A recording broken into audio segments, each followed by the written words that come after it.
Telangana public service commission నిర్వహించే group 1 రిక్రూట్మెంట్లో భాగంగా మనకి ఈరోజు భారతదేశ చరిత్ర సంస్కృతి అనేది మనకు ప్రిలిమినరీలో ఆబ్జెక్ట్ టైప్ రూపంలో, తర్వాత మెయిన్స్లో పేపర్ 2లో ఎస్ఏ టైప్ రూపంలో ప్రశ్నలు వస్తాయి.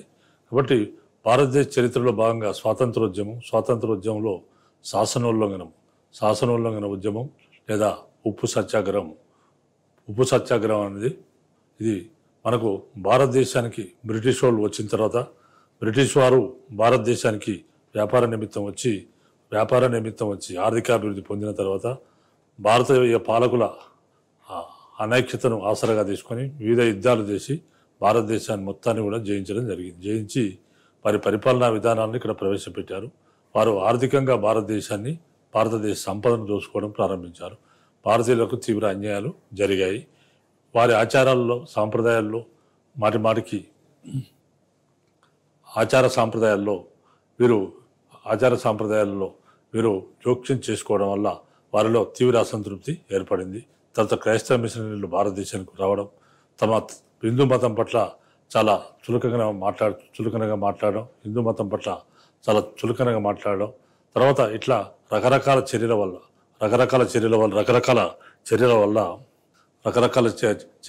తర్వాత ఇక్కడ ఇండస్ట్రియల్ రెవల్యూషన్ యూరోప్లో ఇండస్ట్రియల్ రెవల్యూషన్ వచ్చి ఆధునిక యంత్రాలు తయారు కావడం, భారతదేశం నుంచి ముడి సరుకులు తీసుకుపోవడం, అక్కడ ఆ ఇండస్ట్రీస్లో మంచి వస్తువులు చేసి తీసుకొచ్చి భారతీయులకి అవి అమ్మడం అనే అంశాలు చేసేవారు. ఈ అంశాల వల్ల భారతదేశంలో ఉన్న పరిశ్రమలు, తర్వాత హస్తకళలు అన్ని చేసేవారు వారందరూ కూడా తమ వృత్తిని కోల్పోయారు. హస్తకళలు చేసేవారు మొదలైన వాళ్ళు తమ వృత్తులను కోల్పోయారు. ఈ వృత్తులను కోల్పోవడం మూలన వారు వ్యవసాయానికి వెళ్ళవలసిన వ్యవసాయక రంగంలోకి వెళ్ళాల్సిన పరిస్థితి ఏర్పడింది. సో ఈ విధంగా భారతదేశం యొక్క ఒక వలస దేశంగా మార్చి భారతదేశాన్ని తీవ్ర ఇక్కట్లకు గురి చేయడం వల్ల భారతీయ ప్రజలు తీవ్ర ఇబ్బందులు పాలై వారు వీరి అసంతృప్తి ఫలితంగానే 1857 సంవత్సరాల సిపాయిల తిరుగుబాటు వచ్చింది. సిపాయిల తిరుగుబాట్లు తర్వాత విక్టోరియా రాణి ప్రకటన చేసింది 1858 సంవత్సరంలో. ప్రకటన చేస్తూ భారతీయులను సమానంగా చూస్తాను, కుల మత విచక్షణ లేకుండా అందరు భారతీయులను కూడా నేను సమానంగా చూస్తాము అని విక్టోరియా రాణి ప్రకటన చేయడం జరిగింది. ఈ విధంగా విక్టోరియా రాణి ప్రకటన చేసింది. విక్టోరియా రాణి ప్రకటన తర్వాత మనకు భారతదేశంలో అలాంటి విక్టోరియా రాణి ప్రకటనలోని మాటలు ఆచరణ సాధ్యం కాలేదు, ఆచరించలేదు. దానివల్ల ప్రజలు మళ్ళీ తిరిగి బ్రిటిష్ వారితో ఘర్షణ వాతావరణం చెలరేగుతున్న క్రమంలో 1885 సంవత్సరంలో భారత జాతీయ కాంగ్రెస్ అనే సంస్థను ఇండియన్ రిటైర్డ్ ఐసిఎస్ అధికారైన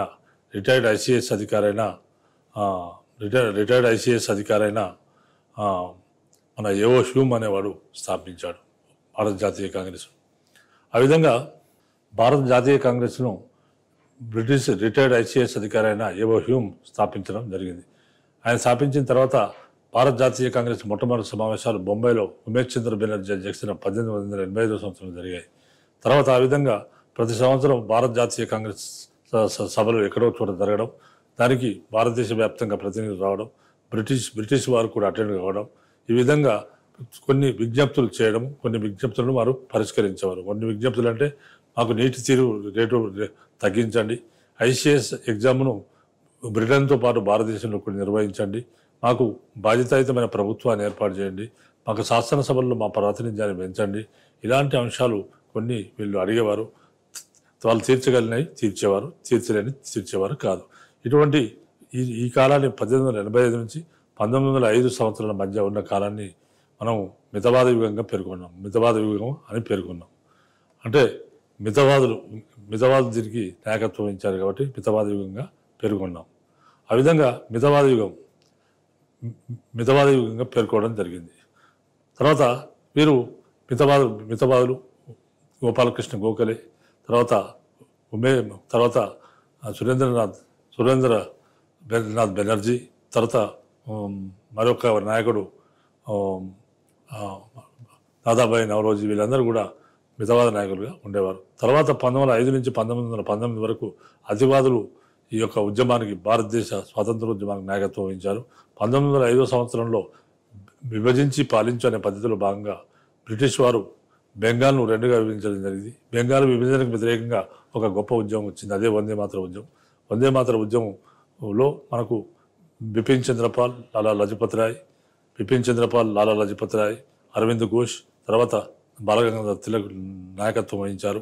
అది 1919 వరకు 1911 వీరి ఉద్యమ ఫలితంగా 1911 సంవత్సరంలో బెంగాల్ తిరిగి ఐక్యం కావడం జరిగింది. బెంగాల్ తిరిగి ఐక్యమైపోయింది. బెంగాల్ తిరిగి కలిపారు బ్రిటిష్ వారు. తర్వాత కాలంలో 1914-16 మధ్యలో అనిబిసెంట్ ఆధ్వర్యంలో హోమ్ రూల్ ఉద్యమం జరిగింది. తర్వాత 1919 సంవత్సరంలో మహాత్మా గాంధీ స్వాతంత్రోద్యమంలోకి ప్రవేశించడం జరిగింది. ఈ విధంగా మహాత్మా గాంధీ స్వాతంత్రోద్యమంలోకి ప్రవేశించి ఆయనే అనేక అంశాలు, అంటే అప్పటి నుంచి మహాత్మా గాంధీ ఉద్యోగార్థం దక్షిణాఫ్రికాకు వెళ్ళినప్పుడు అక్కడ భారతీయులు శ్వేత జాతీయుల చేతులు పడుతున్న అష్ట కష్టాలను చూసి ఆయన అహింసా సత్యాగ్రహాల ద్వారా వారికి పోరాటం చేసి వారికి హక్కులు కల్పించాడు.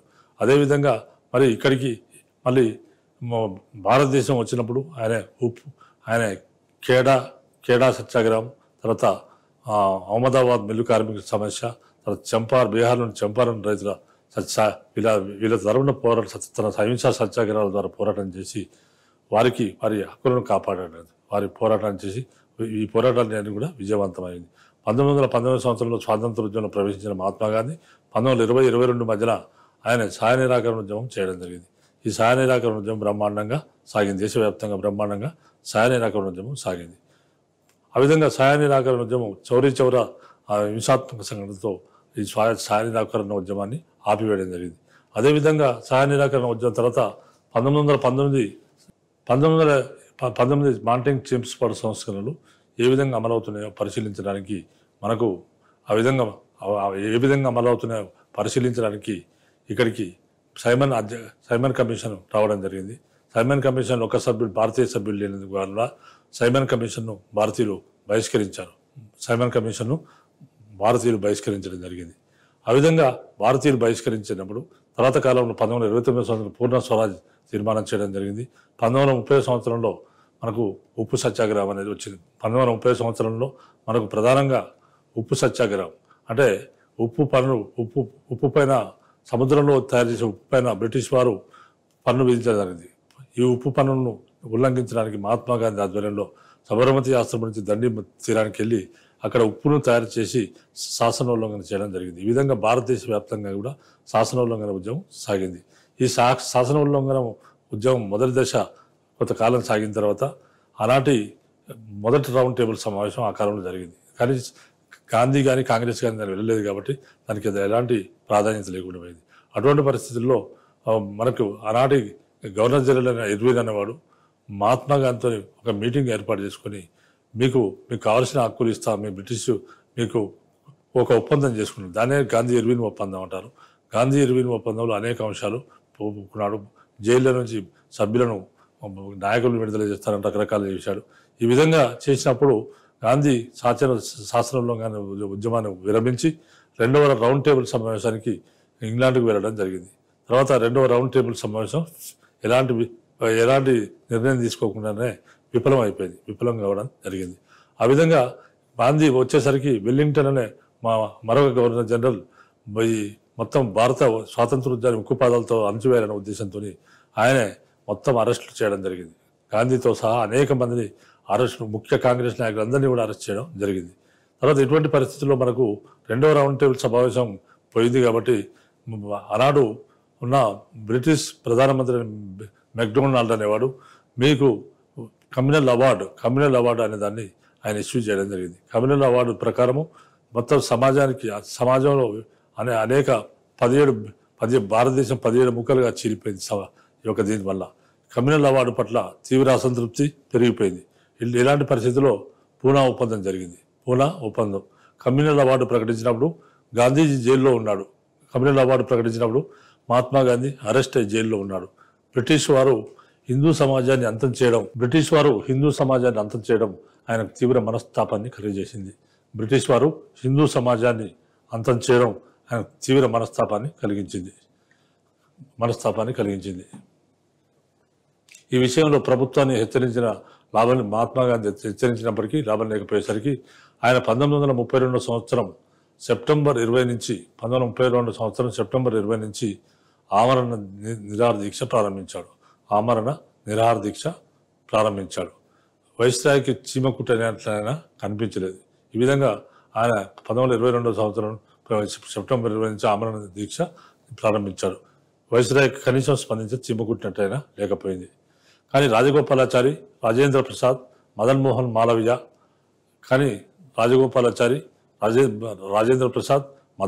మాలవీయ అంబేద్కర్ మొదలైన వారు ఆందోళన పడి పూనాలో 6 రోజుల పాటు చర్చలు జరిపారు. దళిత వర్గాలకు సంబంధించిన ఒక పథకాన్ని రూపొందించారు. దళిత వర్గాల నాయకుడైన అంబేద్కర్కు గాంధీజీ కూడా ఈ పథకం సమ్మతమైంది. పూనా ఒప్పందంగా ప్రసిద్ధిగాంచిన ఈ ఒప్పందాన్ని బ్రిటిష్ ప్రభుత్వం కూడా గుర్తించి దానిలోని అంశాలను 1935 సంవత్సరంలో చేసేటప్పుడు పరిగణలోకి తీసుకోవడం జరిగింది. సెప్టెంబర్ 20న గాంధీజీ తన నిరాహార దీక్షను చాలించడం జరిగింది.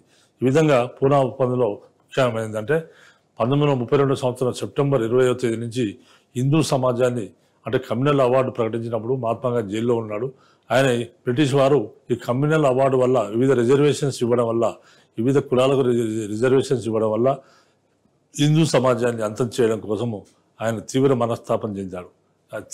మనస్తాపం చెందిన మహాత్మా గాంధీ ఆయన ప్రభుత్వాన్ని ఎంత హెచ్చరించినా వినకపోయేసరికి 1932 సంవత్సరం సెప్టెంబర్ 20 తేదీ నుంచి పూనా జైల్లోనే ఆమరణ నిరాహార దీక్ష ప్రారంభించాడు. కానీ రాజగోపాలాచారి, రాజేంద్ర ప్రసాద్, మదన్ మోహన్ మాలవీయ, అంబేద్కర్ మొదలైన వారు ఆందోళన పడి పూనాలో 6 రోజుల పాటు చర్చలు జరిపారు. ఈ విషయంలో చర్చలు జరిపి దళిత వర్గాలకు సంబంధించిన ఒక పథకాన్ని రూపొందించారు. దళిత వర్గాల నాయకుడైన అంబేద్కర్కు, గాంధీజీకి కూడా ఈ పథకం సమ్మతమైంది. పూనా ఒప్పందంగా ప్రసిద్ధిగాంచిన ఆ ఒప్పందాన్ని బ్రిటిష్ ప్రభుత్వం కూడా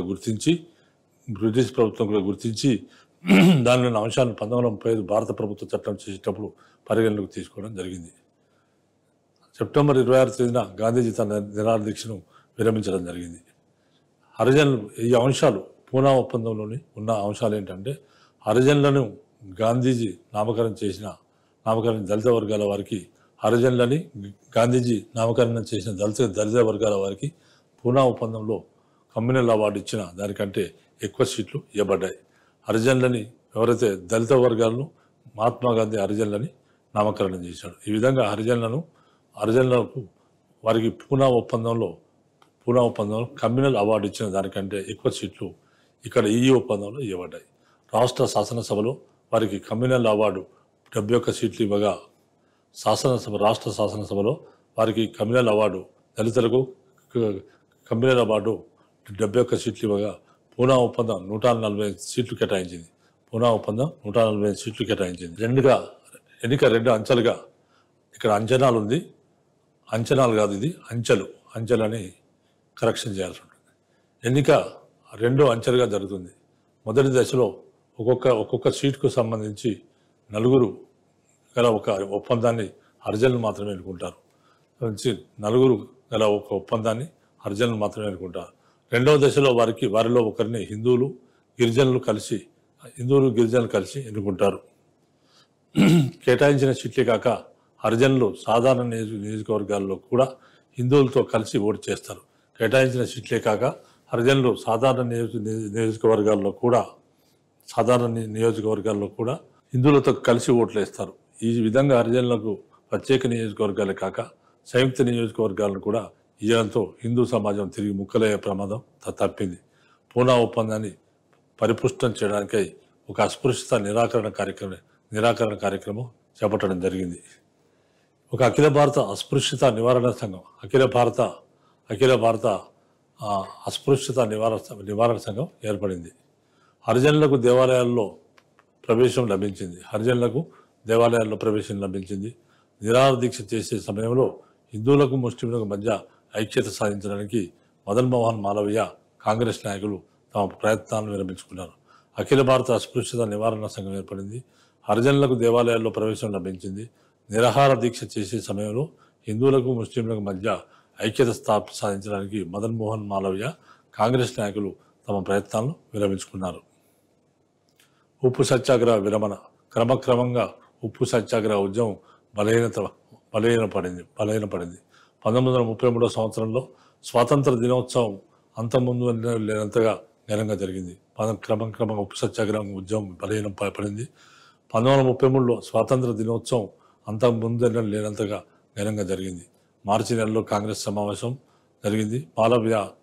మార్చి నెలలో కాంగ్రెస్ సమావేశం మదన్ మోహన్ మాలవ్య అధ్యక్షతన కలకత్తాలో జరగవలసి ఉంది. కానీ ఆయన మదన్ మోహన్ మాలవ్య అరెస్టు అయ్యాడు. దాంతో జేఎం సేన్ గుప్తా నాయకత్వంలో కాంగ్రెస్ సమావేశం జరిగి పూర్ణ స్వరాజ్యమే గమ్యంగా ప్రకటించబడింది. ఉప్పు సత్యాగ్రహం బలహీనపడాల్సింది. 1933 సంవత్సరంలో స్వాతంత్ర దినోత్సవం అంతకుముందు ఎన్నడూ లేనంతగా ఘనంగా జరిగింది. మార్చి నెలలో కాంగ్రెస్ సమావేశము మదన్ మోహన్ మాలవ్య అధ్యక్షతన కలకత్తాలో జరిగింది. కానీ ఆయన అరెస్ట్ అవ్వడంతో జేఎం సేన్ గుప్తా నాయకత్వంలో కాంగ్రెస్ సమావేశం జరిగి పూర్ణ స్వరాజ్యమే గమ్యంగా ప్రకటించబడింది. ఈసారి గాంధీజీ హరిజన సమస్యకై ఎక్కువ ప్రాధాన్యం ఇచ్చాడు. ఈసారి గాంధీజీ హరిజన సమస్యలకై ఎక్కువ ప్రాధాన్యం ఇచ్చాడు. దానిపై ప్రజల దృష్టిని కేంద్రీకరించడం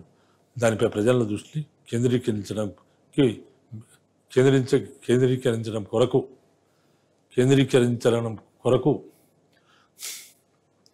మే 8 నుంచి 21 రోజుల నిరాహార దీక్షను ప్రకటించాడు. ప్రభుత్వం వెంటనే ఆయనను విడుదల చేసింది. విడుదల కాగానే గాంధీజీ చేసిన విజ్ఞప్తి మేరకు కాంగ్రెస్ అధ్యక్షుడు ఉద్యమాన్ని మొదట 6 వారాలు తర్వాత మరొక 6 వారాలు నిలుపుదల చేస్తున్నట్లు ప్రకటించడం జరిగింది. వాస్తవంలో 1933 సంవత్సరం మధ్యకాలానికి కాంగ్రెస్కు ధనము మానసిక సుస్థితి రెండూ లేనందువల్ల 1933 మధ్యకాలానికి కాంగ్రెస్కు ధనము లేదు, మానసిక సుస్థితి రెండూ లేనందువల్ల అది ఉద్యమం కొనసాగించే దశలో లేదు. 1933 సంవత్సరం జూలై 12 తేదీన కాంగ్రెస్ వారు పూనాలో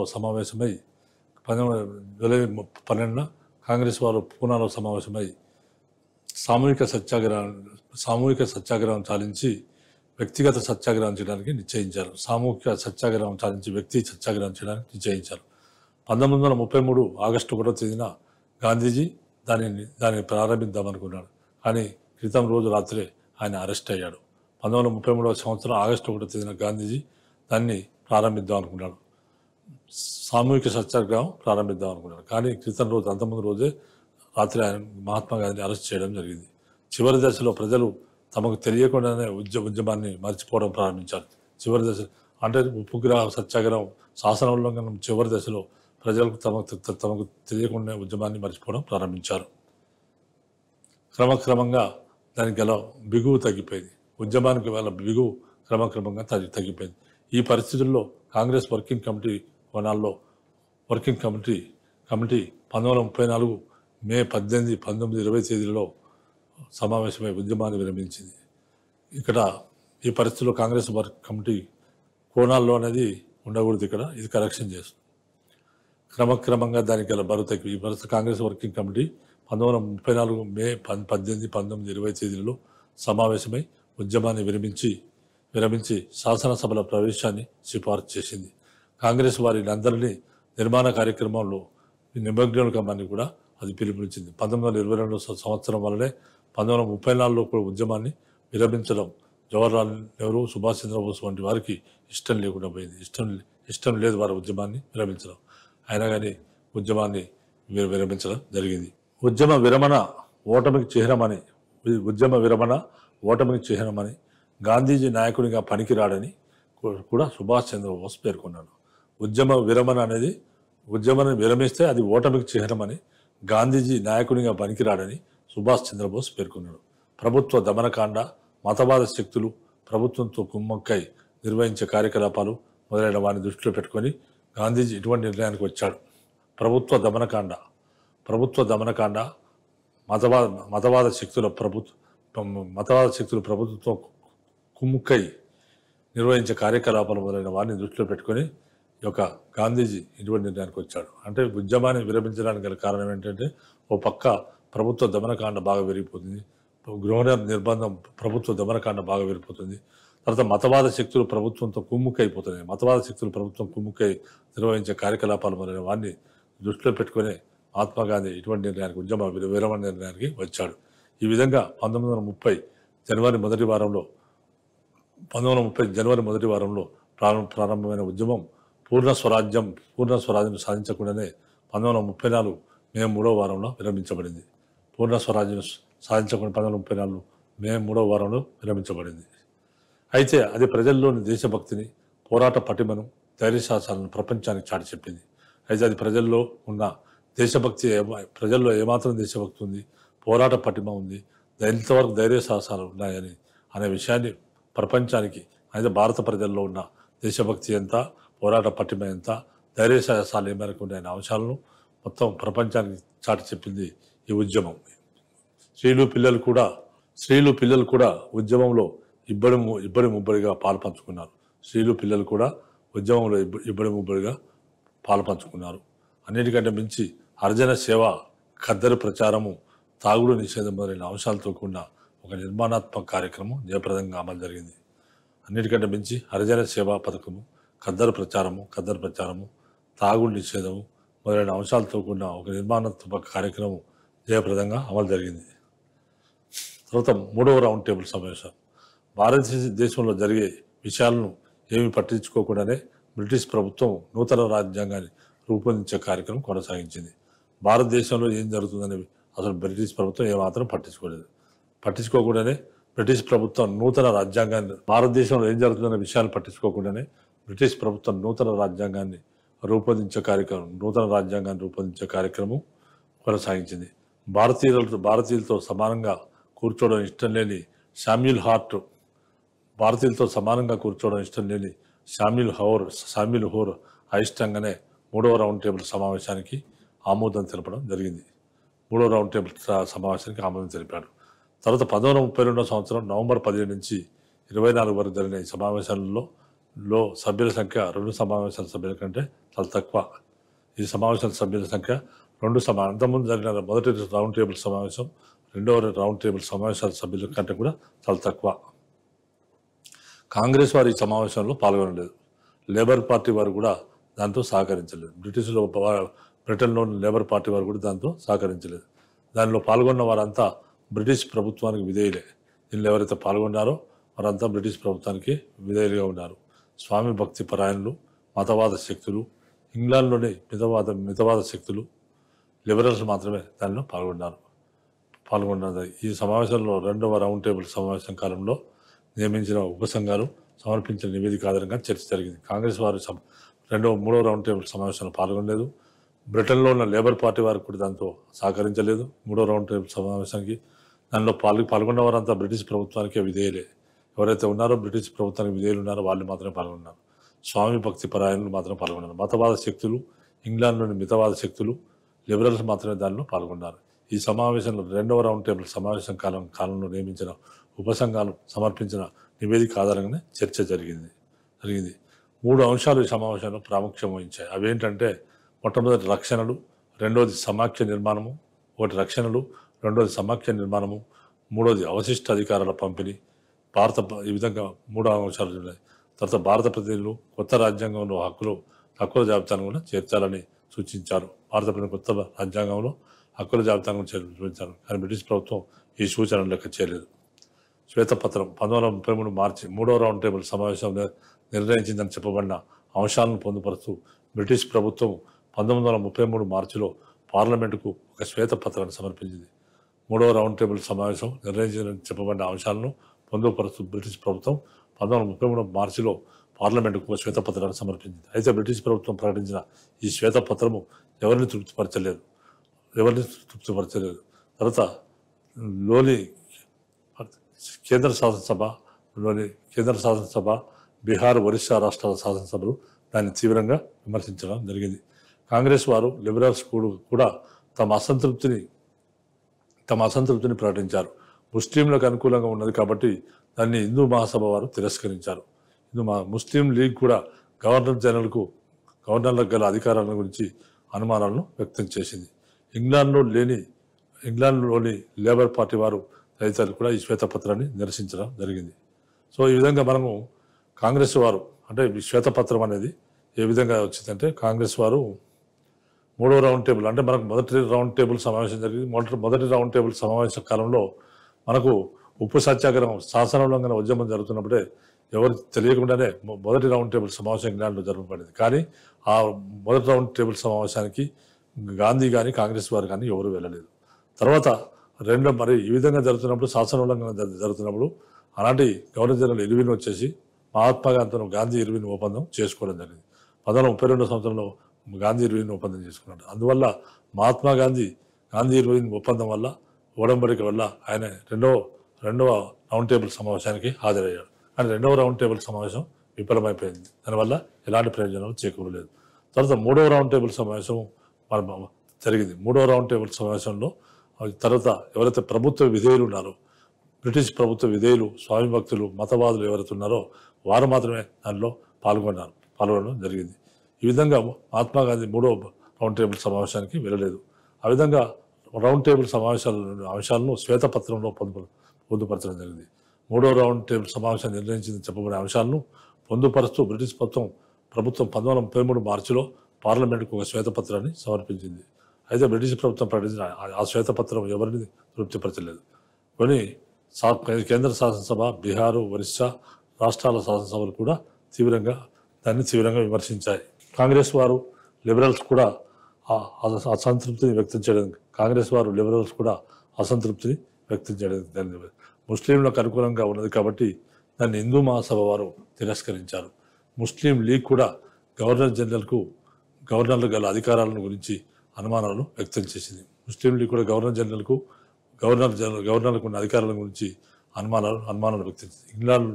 ఇంగ్లాండ్లోని లేబర్ పార్టీ వారు తదితరులు కూడా ఈ శ్వేతపత్రాన్ని నిరసించడం జరిగింది. సో ఇది ఈ ఉప్పు సత్యాగ్రహానికి సంబంధించిన ముఖ్య అంశాలుగా చెప్పవచ్చు. మనం ఉప్పు సత్యాగ్రహం అనేది మనకు 1930 నుంచి 34 సంవత్సరాల మధ్య ఉప్పు సత్యాగ్రహం జరిగింది. ఉప్పు సత్యాగ్రహాన్ని మొదటి దశ తర్వాత రెండో దశలుగా మనం చెప్పవచ్చు. ఉప్పు సత్యాగ్రహం ఈ విధంగా ఒకవేళ ఉప్పు సత్యాగ్రహం నుంచి క్వశ్చన్ వచ్చినట్లయితే మనం ఈ విధంగా రాయవచ్చు అని అభ్యర్థులకు వివరిస్తూ ముగిస్తున్నాను.